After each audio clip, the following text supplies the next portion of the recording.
जय माता दी। कैसे हैं आप सब? आप सबका स्वागत है मेरे इस यूट्यूब चैनल पर। आज का जो टॉपिक है वो ये है कि सवारी अगर बंधी हुई है, बोलती नहीं है तो क्या करें?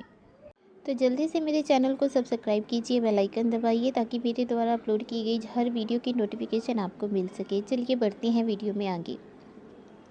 देखिए, जब कोई भी साधक या साधिका जब एक से ज़्यादा दरबारों में चक्कर लगाते हैं, दरबारों में घूमते हैं, तब उनकी जो शक्तियाँ होती हैं किसी न किसी चौकी दरबार के भक्त के द्वारा बांध दी जाती हैं। हमारे सब्सक्राइबर ने ही प्रश्न किया है कि उसके गुरु ने उसकी शक्तियों को बांध दिया है, अब वो क्या करें? पहली बात तो आपको अपने गुरु पर पूर्ण विश्वास होना चाहिए कि आपके गुरु आपके लिए कभी भी कुछ भी गलत नहीं करेंगे। अगर आपको अपने गुरु पर विश्वास नहीं है तो आप अपनी शक्ति पर विश्वास कैसे करेंगे? क्योंकि गुरु दिख रहे हैं, शक्ति दिखती नहीं है। शक्ति केवल अनुभव होती है, महसूस होती है। इसलिए आपको अपने गुरु पर यकीन होना चाहिए। आपके अगर गुरु हैं तो आपको किसी अन्य चौकी दरबार पर जाने की कतई आवश्यकता नहीं होती।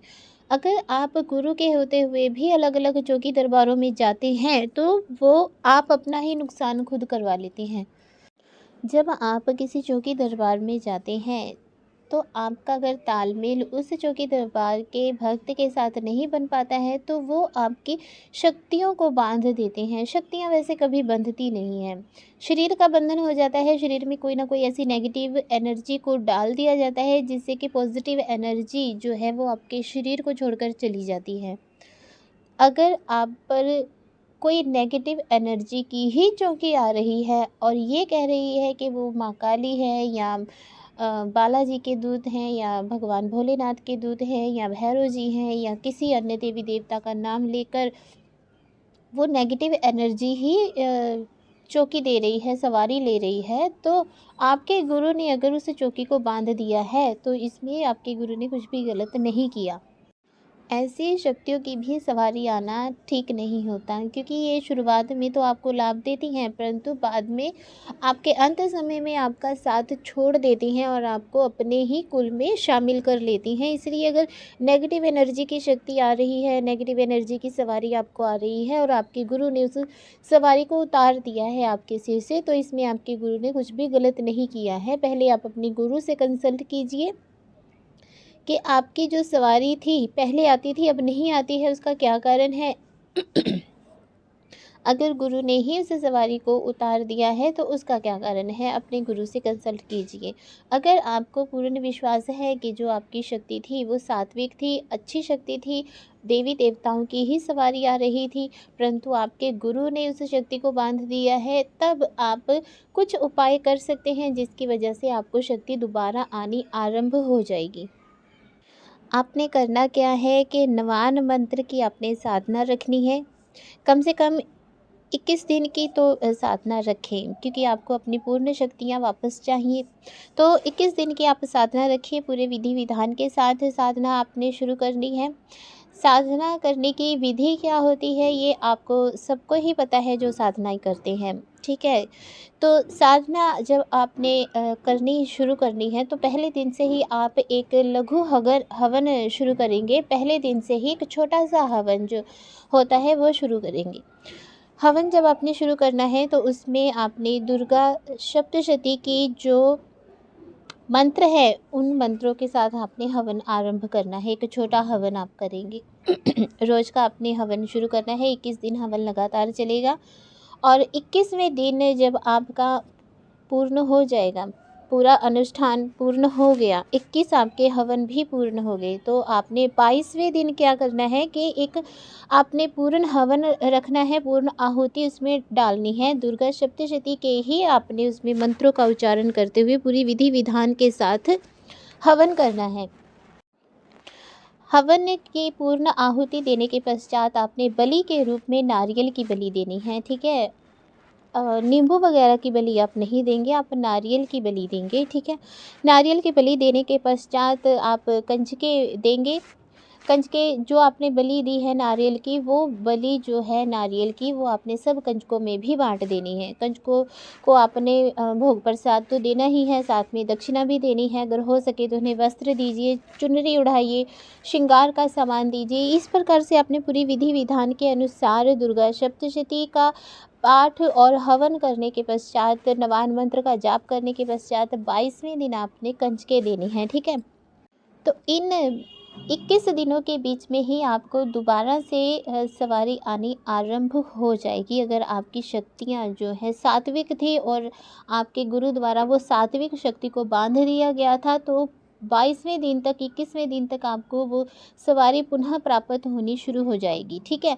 आपने जब पहले दिन अनुष्ठान करना है तो संकल्प भी आपने 21 दिन का लेना है और ये कोशिश करनी है कि संकल्प टूटे ना आपका। आपने पूरे संकल्प को पूरी श्रद्धा और विश्वास के साथ पूर्ण करना है, ठीक है। तो आपके अगर गुरु ने ही आपकी शक्ति को बांध दी है तो आपने ये जो अनुष्ठान करना है, इसमें आपने भगवान भोलेनाथ को गुरु रूप में सामने रखकर आपने इस अनुष्ठान को करना है।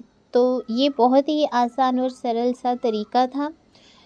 तो इस तरीके को आप आजमाकर अपनी शक्तियों को पुनः खोल सकते हैं, अपनी सवारी को पुनः खोल सकते हैं, ठीक है। जब आपने अनुष्ठान पूरा कर लेना है, उसके बाद आपने हाथ में गंगा जल लेकर भगवती से ये प्रार्थना करनी है, अपना नाम गोत्र वगैरह बोलकर, कि मैंने ये जो अनुष्ठान 21 दिन का किया था, वो संकल्प ये था कि मेरी शक्तियाँ जो गुरु द्वारा बांध दी गई हैं या किसी तांत्रिक द्वारा बांध दी गई हैं, वो शक्तियाँ फिर से खुल जाएं और फिर से मुझे सवारी रूप में भगवती की कृपा प्राप्त हो। तो इस उद्देश्य की पूर्ति हेतु मैंने ये अनुष्ठान किया था। अपनी मनोकामना की पूर्ति हेतु मैं अपने द्वारा किया गया अनुष्ठान भगवती को ही समर्पित करता हूँ। माँ भगवती मेरी इस संकल्प को, मेरी इस मनोकामना को पूर्ण करें। इस प्रकार कह के आपने वो जल है वो ज़मीन पर छोड़ देना है। तो ये था आज का टॉपिक। आशा करती हूँ कि आपको बहुत अच्छे से समझ आ गया होगा। हाँ, मैं एक बात और आपको बता दूँ कि अगर आपको ये अनुष्ठान बहुत मुश्किल लग रहा है, आपको लगता है कि नहीं मैं ये अनुष्ठान नहीं कर पाऊँगा, मैंने पहले कोई अनुष्ठान नहीं किया है, तो उसके लिए आप क्या कर सकते हैं, इस अनुष्ठान के बदले में आप कोई दूसरा उपाय भी कर सकते हैं, जो कि इस प्रकार से हैं। करना क्या है आपने कि एक नारियल लेना है और नारियल को अपने सिर से लेके पैरों तक आपने उल्टा घुमाना है। उल्टा घुमाकर आपने उस नारियल को चलते हुए पानी में प्रवाहित कर देना है। इस प्रकार से आपने हर शनिवार को करना शुरू करना है। 11 शनिवार तक आपने ये लगातार करना है। तो आप देखेंगे कि 11 शनिवार होते होते आपकी सवारियाँ जो है वो आने शुरू हो गई है, आपकी शक्तियाँ खुल गई हैं। और अगर किसी की सवारी खुलकर नहीं आती है तो वो भी खुलकर आनी आरंभ हो जाती है, ताकि क्योंकि आप पर जो भी की गई कोई भी बुरी शक्ति थी वो नारियल के द्वारा उतार दी जाती है, उतर जाती है और आपको फिर से सवारी आना आरंभ हो जाती है। अगर आपको ये भी कठिन लग रहा है तो आप ये भी कर सकते हैं कि आपने रोज़ दुर्गा सप्तशती का पाठ करना है या दुर्गा स्तुति आपने रोज़ पढ़नी शुरू करनी है। सुबह भी दुर्गा स्तुति पढ़िए, शाम को भी दुर्गा स्तुति पढ़िए। दुर्गा स्तुति जब आप पढ़नी आरंभ करेंगे तब भी आपको सवारी रूप में आपको भगवती फिर से आपके शरीर में प्रवेश करेगी। अगर कोई भी नेगेटिविटी आपके शरीर के अंदर होगी तो उस नेगेटिविटी का भी भगवती खुद ही स्वयं ही खात्मा करेंगी। तो ये भी बहुत आसान सा तरीका है। अगर आपको ये वीडियो अच्छा लगा है तो मेरे वीडियो को लाइक कीजिए, कमेंट कीजिए। अगर आपका कोई भी सवाल है, आप सवाल पूछा कीजिए, मैं आपके हर एक सवाल का जवाब देने के लिए तत्पर हूँ। आप कमेंट में अपना सवाल कर सकते हैं या मुझे व्हाट्सएप पर आप मैसेज कर सकते हैं। अगर आप अभिमंत्रित रुद्राक्ष माला या अभिमंत्रित आसन मंगवाना चाहते हैं तो आप मेरे व्हाट्सएप नंबर पर मैसेज कर सकते हैं 80 54 54 36 56। ये बहुत ही आसान और उपायों के द्वारा आप फिर से माँ की सवारी को प्राप्त कर सकते हैं, मैंने आपको बता दिया।